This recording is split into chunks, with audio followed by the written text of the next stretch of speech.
So much information in today's world is digital, right? Is stored digitally. But, if you go to, for example, a Supreme Court brief or a Supreme Court decision, and there's a link, let's say in the citations, over 50% of the time, that link is now broken, which is a huge problem. If you go to a New York Times article and a New York Times article has a link, over, I think, 25% of the time, that link is broken. So what that means is that there's a huge amount of data that's lost and a huge amount of context that's lost. And that is a problem that I think people don't really think about the magnitude of, but it's a huge problem for preserving information. Fundamentally, the issue is that the overall architecture of the web is such that when you go to a URL, you're actually looking not for a particular piece of content, but what you're actually doing is you're going to a particular location in a particular server in a particular place in the world. And if that data isn't there anymore, it's not there.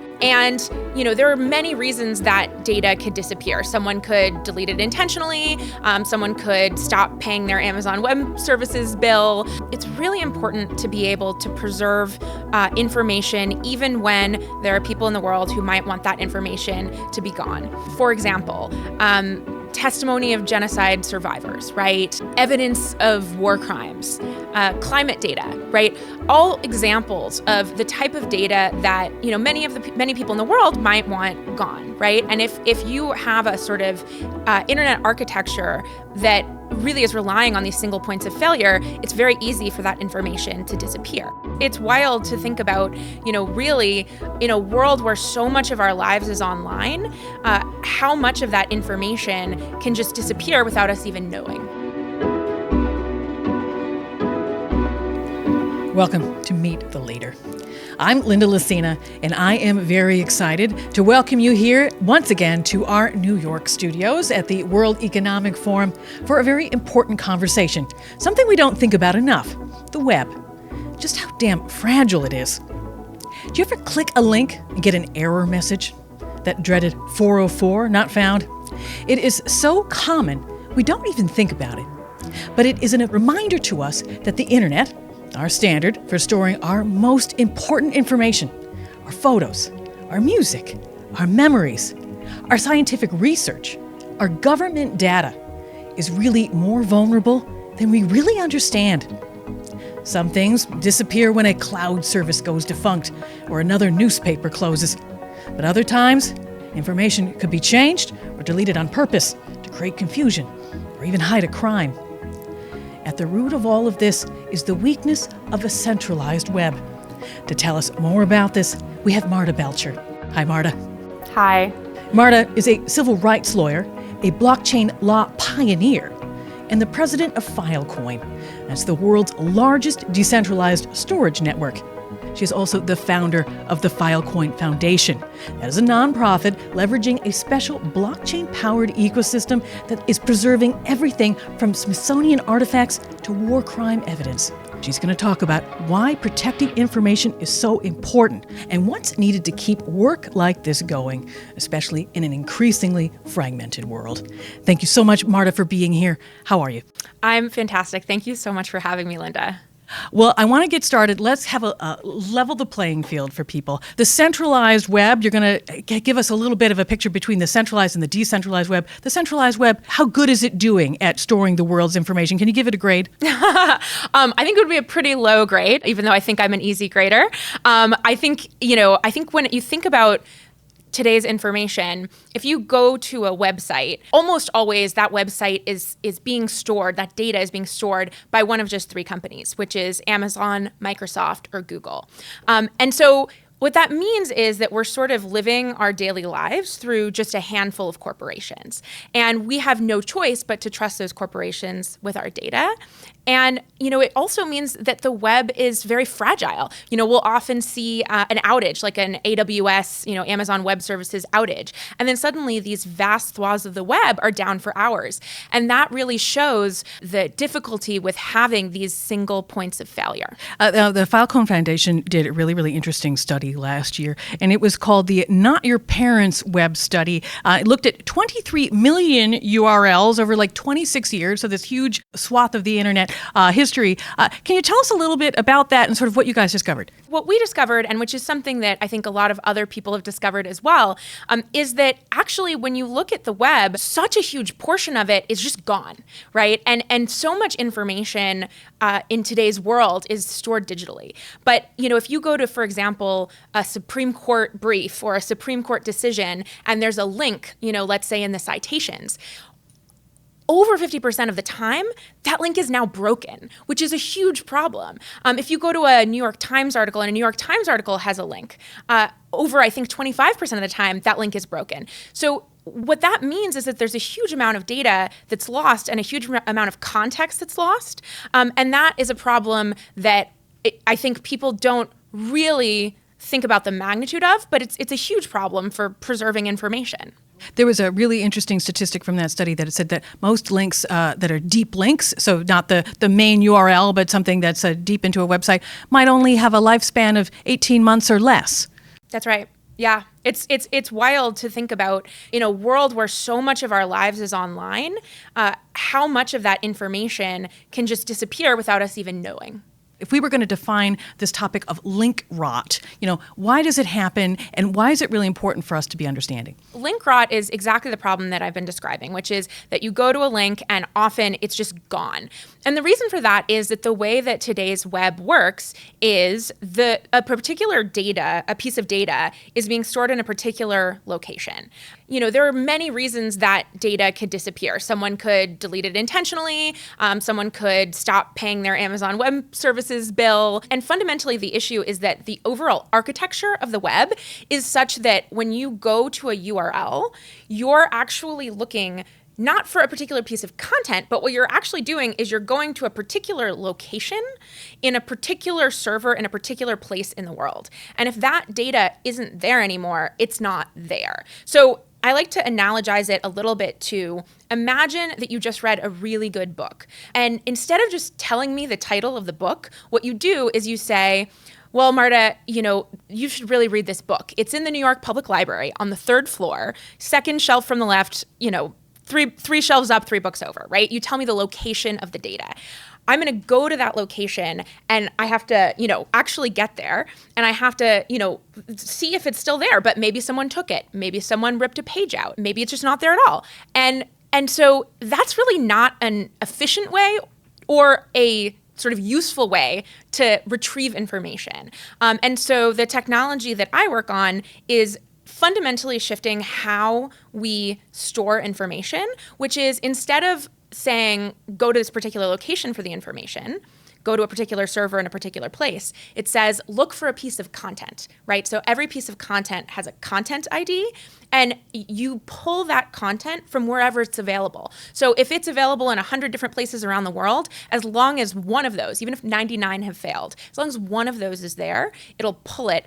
And so that's just a fundamentally different architecture that is a much more resilient architecture than the way that today's web works. And why is this so surprising? I mean, clearly we've all had this experience where a link has disappeared to the point where we just take it for granted. But why is this still such a surprise that this stuff is eroding like it is? Yeah, I think we just sort of take it for granted. There is a nonprofit that we work with a lot called the Internet Archive.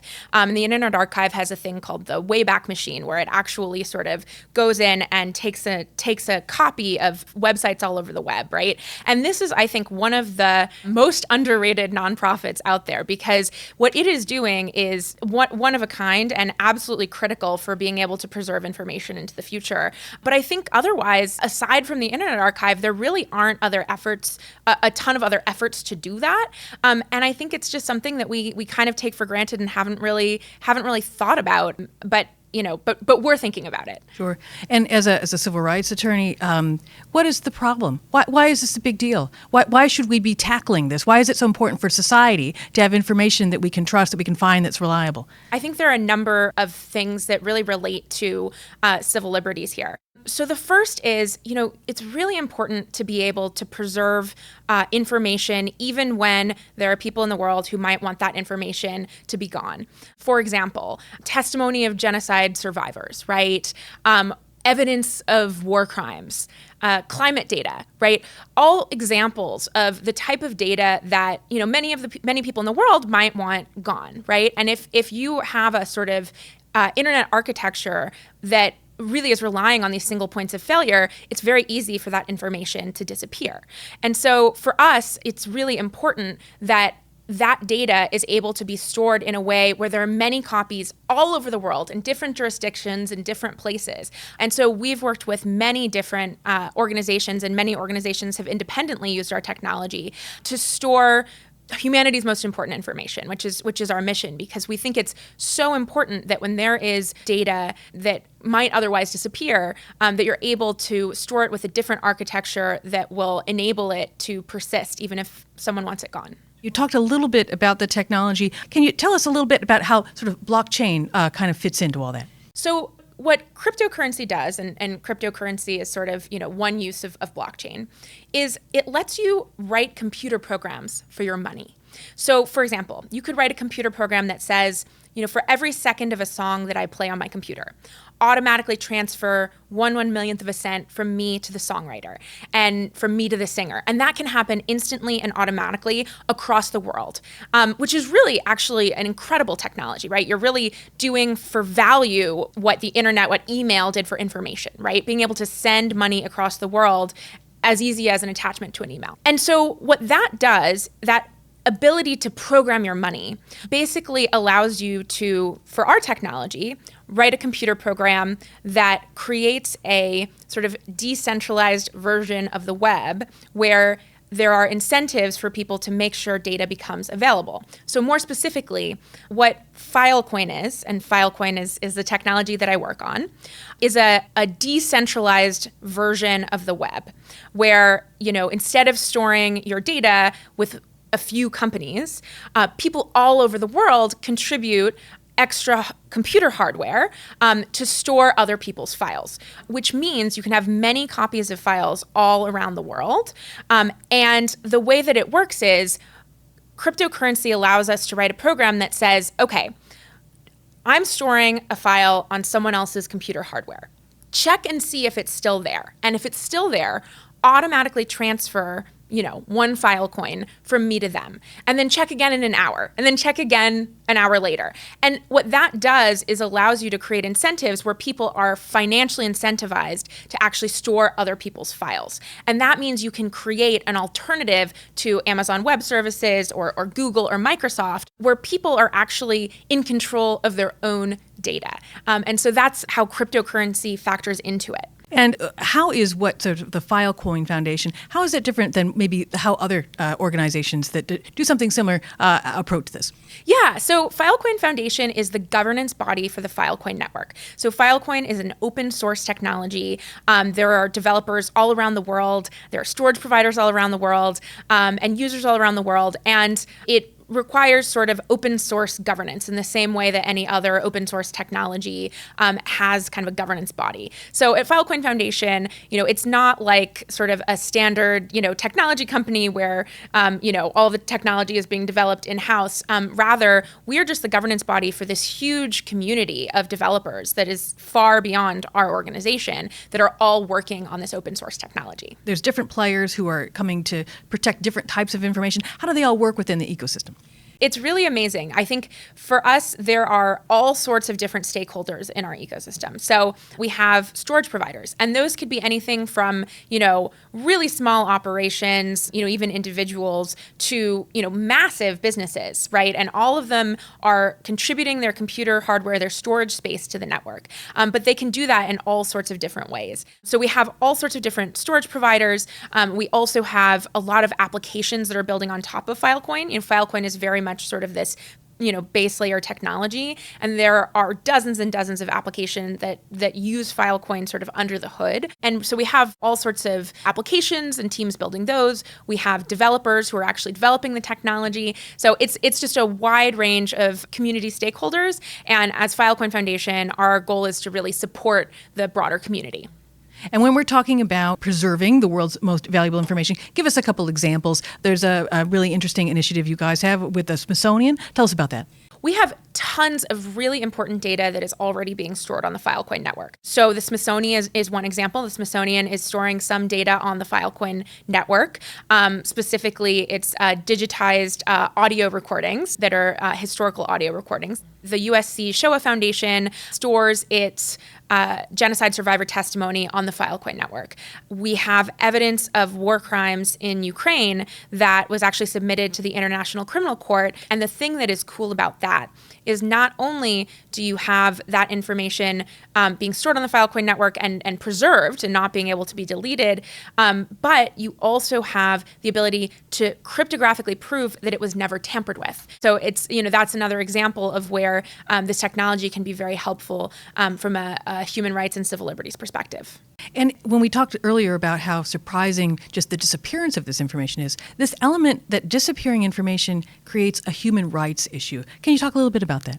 For any human rights issue, it's absolutely critical to be able to document the human rights violations. And so there are many different organizations that are using the Filecoin network to both ensure that the information that they're capturing is preserved, but also to cryptographically verify that it was never tampered with. So some organizations that we've partnered with or that have built on top of our technology include things like Witness, the Freedom of the Press Foundation, an organization called HRDAG that does data about human rights violations. They all see the benefit of being able to store information with this new technology, this new architecture, so that it isn't in a centralized place where it, is really at risk. There's lots of things happening online, especially even with the United States. The government has started to sort of preen certain research pieces and sort of maybe other files from other agencies. How does this sort of impact your work and maybe how you guys are thinking about data preservation? So for many years, the Filecoin Foundation has been a big supporter of the Internet Archive's end-of-term crawl, which isn't about one particular political party. It's really at the end of any kind of administration, you have website turnover. And so since 2008, the Internet Archive has actually gone through government websites and made sure that the data is preserved before the next administration comes in. So we've been a huge supporter of that work. We also have partnered with the Internet Archive on a initiative that we've had for the last few years called Democracy's Library. The goal of Democracy's Library is to take government data from around the world and to preserve it in perpetuity on the Filecoin network. And so Democracy's Library has worked with many different governments in many different places, including the United States and other countries around the world, to make sure that government data is being preserved and is accessible for the public into the future. If a government or an organization is preening information from the internet, what sort of questions does that raise that anybody can be considering and thinking about as they just want to maybe kind of think more deeply about this topic? Yeah, I think it really raises questions about what does it mean for information to be stored digitally?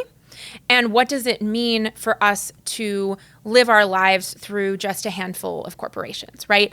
Because, in reality, regardless of whether someone is intentionally deleting data or whether data is just being deleted for other reasons, just not being maintained, it really is a big problem that we really live our lives through just a few corporations, and we have no choice but to trust them with our data.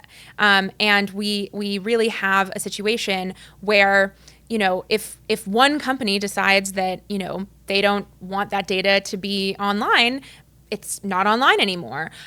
Or for that matter, if they decide that they want to give your information to someone else, right? Whether that's, for example, a government that's making a request. Because our information is stored by these centralized services where we're not in control of it, we really have no choice but to trust them to protect our data, to safeguard our civil liberties. And, I think it's a question of whether we want to trust the companies to do that. You guys have a really interesting initiative that you had helped kind of spearhead. Can you tell us about the interplanetary file system? Yeah, absolutely.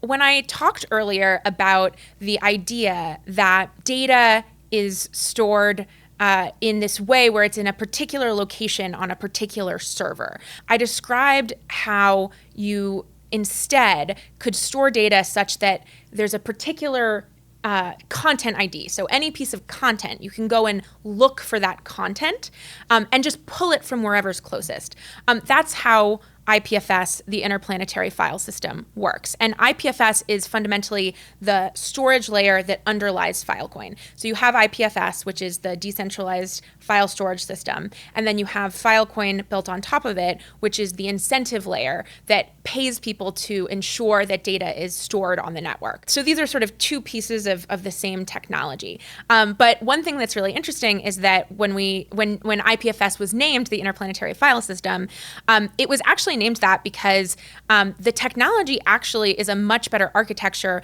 for doing very, very long distance networking, including networking in space. One of my favorite projects that we've worked on was a partnership with Lockheed Martin, where we actually built an implementation of IPFS and deployed it in space on a demo mission to really show how IPFS can help with space architecture.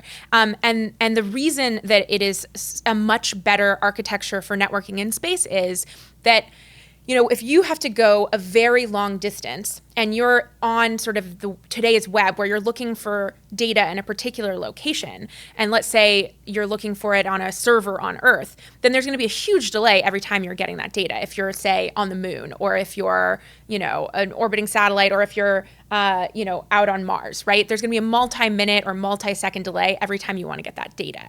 So it makes much more sense, instead of going back and forth to a particular location, to have an architecture where you say, okay, I want this piece of content. Please pull this content from wherever's closest. And it can pull it from, let's say, your own device already has it, or maybe a nearby lunar station, or maybe a passing satellite. Wherever's closest, it'll pull it from there. So it's just a much faster way of doing networking. And it's also a better way of doing networking for another reason, which is that one of the big problems with storing data in space is that it gets corrupted very easily because of the radiation. And so it's much better, rather than having, a piece of data stored and have it be corrupted and get, an error message when you try to retrieve it. It's much better to be able to have 10 copies of it and then just say, I'm looking for this piece of content. And even if 9 of them are corrupted, as long as one of them isn't, it'll still serve you that content. So it's just a much better architecture for space. And in addition to that, it also, as I've mentioned, allows you to cryptographically prove that data wasn't tampered with. That's sort of how the technology works, which is very cool for things like, satellite images, for example, right? So those are the reasons that, we really think that IPFS is a really great architecture to use for the future of networking in space. And as we're looking to pursue decentralized solutions to protecting information, what else is needed? Say one of the goals that the organization has is like, let's get rid of any existing pain points. What does that look like? What else needs to be tackled to make sure that we can protect information going forward? If you had 3 things that you could do, what would those 3 things be? So I think the most important piece is really this fundamental architecture question, right? Because, as long as you have an architecture where you're going to have single points of failure, we're going to have a world where we really have to trust some other entity with our data. And so I think the first and most important thing is making sure that we store our data in a way where users are actually in control, which just isn't the way today's web works. So I think the architecture is a critical piece. I think, a second and very important piece is also sort of respect for individuals' right to control their own data, for individuals' right to privacy. And that's something that you could get if you're willing to trust a third party to do that. But it's also something I think is even better to actually just bake into the technical stack, instead of just saying, okay, well, we'll force technology companies to, respect people's civil liberties and privacy, and we'll just trust that they're going to do that. Much better, in my view, to actually bake it into the technology. And as leaders are considering ways to sort of create solutions that do just that, is there a question they should be asking themselves to make sure that not everyone's expert, not everyone's close to this? What's a mindset or an awareness that people can be applying to make sure that they're doing that? Yeah, I think that it really is a question of, are you comfortable with the way that your data is being stored, right? For many people, maybe the answer is yes. But, I think there are these moments where, you'll have like an AWS outage, for example, and then you're suddenly like, wait, my toaster isn't working. You kind of realize how much of the world is really dependent on these centralized single points of failure. And I think that when you really start thinking about it, like when you really think about, well, where is my data? And actually think about what it means for you to have to just trust that the data is still going to be there. I think when you ask yourself that question, you can start thinking a little bit more about where you want your data to be stored and how you want it to be stored. And are there new approaches to collaboration that we'll need maybe to put in place in 10, 15, 20 years? What are your thoughts on that? Well, I think that, for us, we really are viewing this as the next generation of the web, right? So we see Filecoin and IPFS as sort of a fundamental technology that enables a web where people are in control of their own data. So a lot of people will refer to this as sort of Web 3, right? And with the idea that we're currently on Web 2. And so there are all these sort of fundamental values of Web 3 that really do bake in, users being in control of their own data, privacy and civil liberties protections, and a lack of single points of failure that is really fundamental to what Web 3 means. So I really see this as a fundamental technology, a foundational technology for the next generation of the web. And is there anything in particular that would really help it scale? I think in the sort of cryptocurrency space, the ability to actually add incentives is absolutely critical because, we actually had built IPFS, the Interplanetary File System, which is the decentralized storage system, long before we built Filecoin. And so, you can imagine you have this decentralized file storage system where people can store files on other people's computers and other people's hardware, and that's great. But if someone just stops storing it, the data's gone, right? Like, you can't actually rely on it. So actually having built-in incentives where people who want to store your files actually put up collateral. And if they stop storing it, they're going to lose that collateral. And where you have, programmable money that actually is checking that things are actually stored the way you say they are, you're able to actually scale in a way that is just not possible if you don't have those monetary incentives, which is why cryptocurrency is such a fundamental part of building this technology. You helped found Filecoin Foundation. Was there any kind of turning point or moment where you thought, not only does this thing need to exist, but I'm the one who is going to be best placed to sort of help shepherd it? Well, I was very lucky to be, an early lawyer in the cryptocurrency space, and I was very interested in cryptocurrency because of my background in civil liberties and, being a civil liberties lawyer.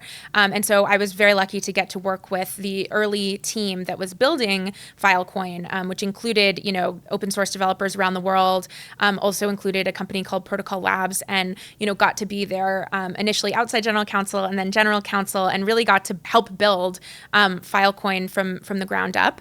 And, I was just absolutely delighted to get to be the person who, founded the governance body for the network. And it's just been an amazing, almost 5 years at this point, and just incredible to get to work with this huge community of people all around the world. It's really been just an amazing 5 years. As I was doing research for our chat today, there was a conversation I heard that you had where an early experience, there was a Kindle document, there was a work of literature. I want to say it might have been like War and Peace or something like that. And every time it was being transferred from a Kindle platform to the Nook platform, and each time the word Kindle had appeared, there had been maybe a rudimentary sort of find and replace, and it said Nook. Can you tell me a little bit about that and sort of like what that meant to you about sort of rethinking about data and what we're storing? Yeah, absolutely. So, back in, I believe this was 2013, people were reading on their Nook devices, which is sort of a competitor to Kindle. They're reading War and Peace. And they're noticing in the text that wherever the word, Kindle would have appeared, so for example, he kindled the fire, it was replaced with the word Nook. So, instead it would say he nooked the fire. And it is clear that what happened was someone had basically taken the Kindle version and done a find and replace, intending to replace the cover page where it said Kindle version, right, with Nook version, but instead had accidentally replaced it throughout the entire book, right? And at the time, it's 2013, it's funny, right? Like it's like a sort of a funny thing, but actually it sort of makes you think. This is sort of placing it in time. It was really before a lot of people were thinking about sort of what it meant for third parties to be storing your data. And to think that your version of War and Peace could be so easily edited by a third party. And, in fact, could be, if it's a digital version, could be taken away from you, right? Could be totally altered, was actually, I think, quite chilling, because it really is a moment of realizing and starting to think about, for me, it was a moment to think about, what does it mean that we really have to trust, in this case, Nook, but whatever the third party is, we really have to trust them with our data. We're not in control of it ourselves. What does that mean in a digital world? And so that was an early experience for me of really starting to think about these issues. I want to talk a little bit about some other points in your background. There's a really interesting thing. You created a special nonprofit for teens. Tell me a little bit about this. This is when you were in college, correct? Yeah, when I was in college, I was the executive director of a nonprofit called No Worries Now. And it's definitely a deep cut. I haven't talked about that in a while. But what we did was we held events and, proms for teenagers with life-threatening illnesses. But another thing that we did was we did policy advocacy, because, I actually sort of, in talking to a lot of these teenagers, I found out about this thing called umbilical cord blood banking. The idea is, a lot of cancers are actually curable with a bone marrow transplant. So leukemia, lymphoma, sickle cell anemia, you can actually cure those with a bone marrow transplant. But the issue is you actually need to have a donor of bone marrow that matches you. And it turns out that you can use bone marrow, but the other thing you can use for this type of transplant is actually the blood that is left over in an umbilical cord after birth. And most of the time, that cord blood is actually just thrown in the trash. It's just medical waste, right? So this is a, life-saving unit of stem cells that we just throw away because we didn't have policy in place to bank it. There were, at the time when I was working on this, there were some private banks, private cord blood banks, where people could pay a bunch of money to store their own cord blood. But that doesn't really make sense. Like, the thing that really makes sense is to have a huge bank that is supported by the public, where if someone has leukemia, they can actually have a better chance of finding a match, right? Because meanwhile, literally thousands and thousands of people every year are dying waiting to find a bone marrow match. And we are literally throwing this in the garbage, right? It was wild to me. And so it was really, I think, my first foray into this world of technology policy, and seeing how being able to do advocacy around a particular policy, in this case about cord blood banking, really has a huge impact on people's actual day-to-day lives. I think technology policy can be very abstract when you think about it. It's really hard to see, with technology, like, what, if you're doing policy work, like, what is the impact? But for me, I was already working directly with a bunch of teenagers with life-threatening illnesses, some of whom died waiting to find a match, right? And so I could really see, and sort of had the faces of the people who were impacted by this policy work. And so that was, I was initially doing that policy work through No Worries Now. I also worked with the National Marrow Donor Program, doing policy work with them in DC to basically lobby for the National Cord Blood Bank to be sort of funded. And then I also worked with a California Assembly member, Anthony Portantino, on his bill to create the first public cord blood bank in California, Sure. which was successful. I think a lot of people wouldn't see the opportunity there. What did that sort of teach you about these hidden opportunities to help? Yeah, I mean, I think the thing it really taught me is that, there's the thing about, the economist who says, like, there's a, $100 bill on the ground. There possibly couldn't be because someone would have picked it up, that joke. It really taught me that there are actually, in fact, a lot of $100 bills on the ground. In other words, there are a lot of opportunities out there, not even opportunities, but there are a lot of very obvious things that are just not done, right? And particularly when you think about emerging technologies or any kind of technology, often because we have this sort of new thing, no one has really thought through kind of and sat down and actually said, like, in this case, it was like, hey, we should have a public cord blood banking system where, it just seems blindingly obvious when you think about it, like, we're throwing this stuff in the trash. How about we cryopreserve it and then we have a public bank so that, people can actually get their matches from that public bank? seems super obvious, but actually it takes a lot of work. It takes a lot of effort and a lot of advocacy to get even those sort of blindingly obvious policies really implemented. And that is something I've definitely seen over and over again in my career working on policy and emerging technologies since then. You have another little interesting part of your background. You were the etiquette columnist at Berkeley at your college paper. Well, tell me about that. Yeah, I was. So many deep cuts here. Yes, I was the etiquette columnist at Berkeley. I had a column, and it was all about sort of applying, not this kind of stodgy type of, cotillion etiquette, but rather applying kind of rules of etiquette to college life. Like, what does it mean to have, sort of good etiquette at a frat party, right? Like, what does that mean? And I think fundamentally what that comes down to is really about sort of, being considerate of other people and the very important element of other people in our sort of everyday lives. I think that's something that has been an ongoing theme for me because, even just like fast forwarding to now, as I'm, leading the Filecoin Foundation, which is the governance body for the Filecoin network.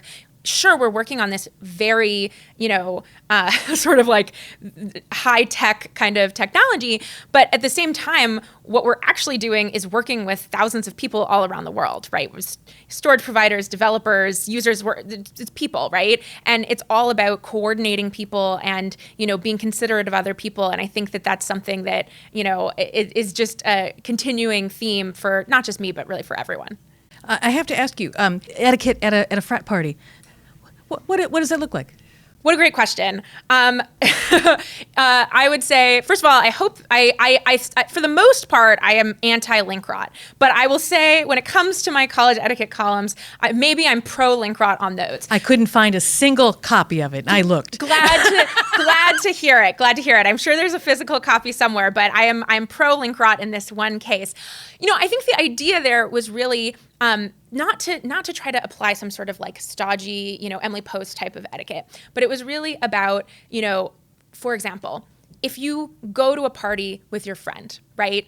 Like the etiquette around, let's say one of them wants to leave early, but the other one wants to stay, right? Like how do you navigate that? Really being considerate of others and what that looks like in a bunch of sticky situations that you find yourself in college. In etiquette, which at its heart, of course, is just codes of conduct. How do we treat each other? How does that sort of inform your work in doing decentralized file and protecting our most important information? I think it's a really good point. I really think that fundamentally, any technology in my sort of decentralized web space is really about, connecting humans, right? So when you have this sort of in the sort of Web3 space, in the decentralized universe, you really have technologies that are all about peer-to-peer interactions, right? They're all about being able to interact, transact directly with each other instead of having to do it through this like nameless, faceless, set of a few corporations. And so, I do think that fundamentally this is a technology that is really about people, which I think is a really important part of what the future of the web looks like. Is like what is the web if you really think of it as the internet of people. For your Stanford Law graduation, there's a really interesting thing where, while everyone else is sort of vying to do the speech by themselves, you proposed a really interesting idea of the wiki speech. What is the wiki speech? Yeah, so in graduating from Stanford Law School, there was an election for a graduation speaker. And so I proposed and ran on the platform of, well, instead of having one person write the graduation speech and give the graduation speech, why don't we write it all together? Like, why don't we collaboratively write this speech? So I won the election, and we did. There were 180 class members. Over 100 participated in the process. And what we did was we used an online wiki. So similar to Wikipedia, right? Where you can actually like use this online tool to, thousands of people, millions of people around the world edit Wikipedia, and, you get these like really polished and very highly researched and, wonderful articles. And similarly, my thinking there was, well, let's use that same technology, that same wiki technology, to collaboratively write a speech. And with Wikipedia, a lot of people say it's a good thing it works in practice because it would never work in theory. And it was sort of the same with the wiki speech, which is, I think in theory that sounds like a terrible idea, like having 100 and over 100 people write a speech, a graduation speech, just sounds like a terrible idea. In fact, it totally worked. It was great. It was, we had sort of in-person editathons, much like Wikipedia editathons. We had a sort of structured process that we enacted through, wiki technology, and it all worked. And it was a great moment of sort of collaboration, open sourcing, and it's something that is it was just really it was a very Stanford way of doing things. So I'm really glad we did that. It was 10 years ago, but it was a really great way to kind of kick off my career. And what's the special sauce to that, right? Because I would bet that a lot of people, if they said, "Hey, let's do a wiki speech, we'll all chime in on this," it wouldn't go so smoothly. In your mind, what were the one or two magical things that really made it work, made that collaboration sing? Yeah, it's all about process. It's really all about process. And I think, one thing that's really important, it's funny because I'm like comparing it now to kind of like what I do now, which is like open source governance, right? It's actually a very similar set of problems, which is like, okay, we want to have, we want to create some sort of change in the network. I'm just sort of doing a metaphor here, but we want to have some sort of change in the network. We have thousands of participants. What is the process through which we get consensus from thousands of people on this particular, set of code, or this particular, proposal? And similarly, the special sauce with the wiki speech was really like, what is the process that you go through to actually be able to get to a speech? And what we did at the time was we designed a process where basically we started with an overall throwing out ideas for kind of themes, and people threw out sort of like, here are a bunch of stories I have within each of these themes. So like, funny stories about professors, stories about our first week at Stanford, things that we are really proud of that we did. And we got this huge amount of content that people contributed. And then we had sort of a next stage where we kind of looked at it together and said, well, what are some themes that are standing out, and created a shape of the speech from there, and then kind of from there slotted things in. So it isn't a free-for-all, similar to how open source governance is not a free-for-all, right? It's a process, but it's a process that enables you to really collaborate and harness the wisdom of the crowd and really make it so that it's not something that's chaotic, but actually something that benefits from having all of these different eyes and different, pencils on it. And it's, I think, as I said, it's a good thing that it worked in practice because it definitely doesn't work in theory. If I'm a leader listening to this and I want to take something from this, is there a question they should ask themselves as they're developing a process to make sure that people's, for instance, voices are being heard as well as the project is moving forward? What would you ask them to consider to make sure that they are designing a process that reflects their values, but also the goal and the group? Well, let me tell you about one of my favorite things to do with my executive team or any other sort of team I'm working with, which is when we're at the beginning phases of something, we have some goal we're trying to achieve and we are developing strategy to get there. We like to do a thing that I call a bad idea brainstorming session. And so what I'll do is I'll say, okay, well, let's just take 10 minutes and we'll have a Google Doc or other collaborative tool, and everyone just write down 5 bad ideas. They have to be bad ideas, and go. And so we just give people time, and people sort of add bad ideas to this collaborative document. And it's really incredible because it's very freeing for people to be able to express their ideas in a way that is free from judgment, because as you can imagine, you often actually get kernels of good ideas in those bad ideas. And so you end up getting these much more creative kind of things by really taking away the judgment and making it okay to have bad ideas.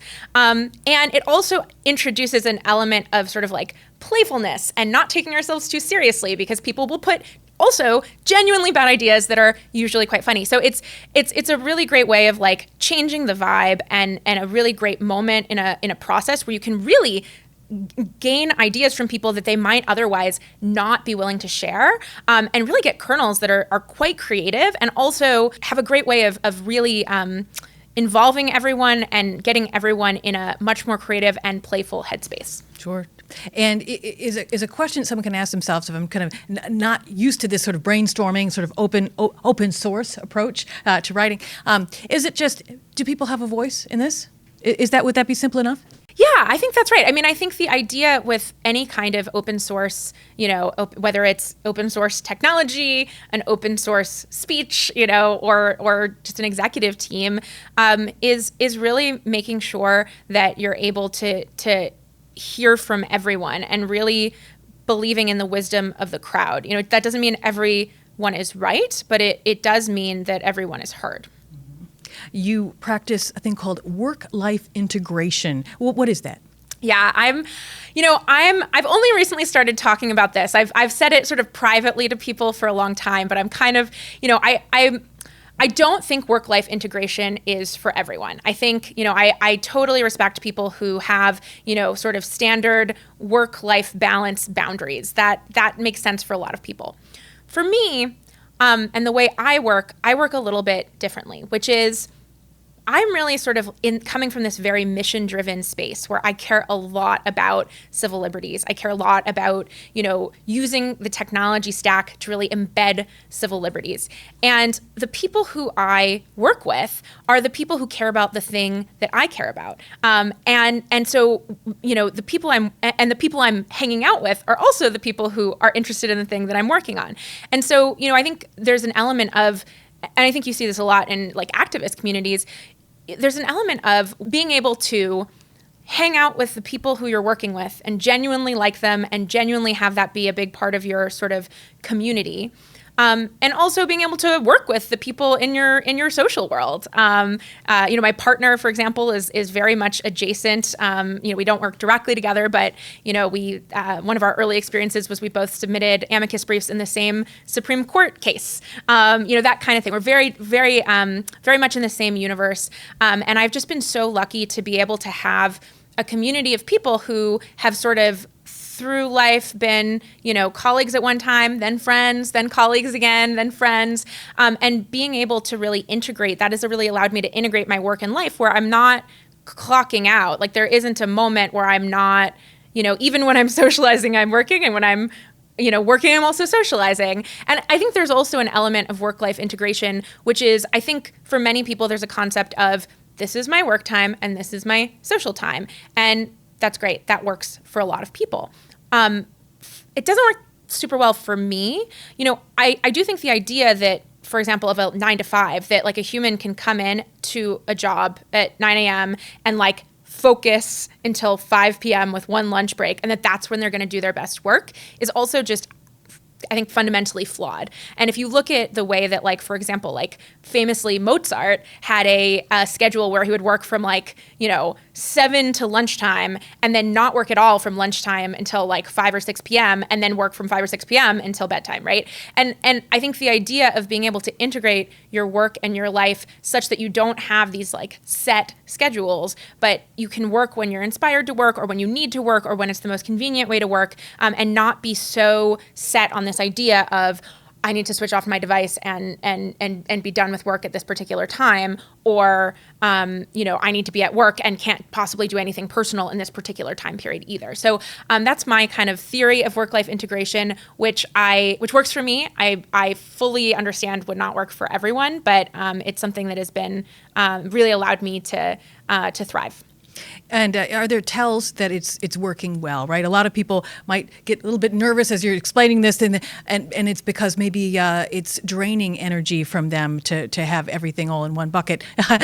In your mind, is it that it's energizing you? What is a tell that this system is working right? So people who are maybe going to explore it can kind of think about that. I think we all work in very different ways, and so I do think there's an important part of like, does something feel or come kind of naturally or organically. But I think the idea really is not to force yourself to integrate your work and your life, but really to just free yourself from this idea of I need to balance work and life as these two totally different things, that work has nothing to do with life and life has nothing to do with work. And I have to switch off my phone at this particular moment in time, and just free yourself from that idea and see whether freeing yourself from that leads to you organically feeling like you're in a good place and able to integrate things in a way that feels seamless. How do you think you have changed as a leader in your career? Is there something that you do now that just would not have occurred to you when you first started working? Yeah, I think I think I change constantly. Actually, I'm a big growth mindset person. I'm a big proponent of a lot of feedback and a lot of radical candor. And so I really see myself changing, often week to week. I'm constantly iterating. Like I'm a very iterative, similar to how you would iterate on technology or a product. I'm very iterative sort of in my leadership style. And so, I'm constantly coming up with, well, let's try this out and see if it works. Or let's try this out. Or, I gave the example of bad idea brainstorming sessions, right? That was something we iterated on and it turned out to really work. But, other iterations include things like making sure that I'm not on, even just something like being on back-to-back Zoom meetings all day, right? And having no breaks. I had this moment recently where I saw this picture. They did these brain scans of what people's brains look like when they do back-to-back Zoom meetings with no breaks in between. And then they show the brain scans of people who do take breaks. And it was just like, I just had this moment of, oh my God, that is wild, that it's so stressful. And so we actually implemented that across our entire organization. All meetings are now 25 minutes instead of 30 minutes. And that's organization wide. And so that's an example of an iteration that has really helped me personally, and I think a lot of the folks at our organization, but we're constantly iterating. And that to me, it's this that's really important to me. A growth mindset and iteration is really important to me as a leader. Is there a piece of advice that you've always been grateful for?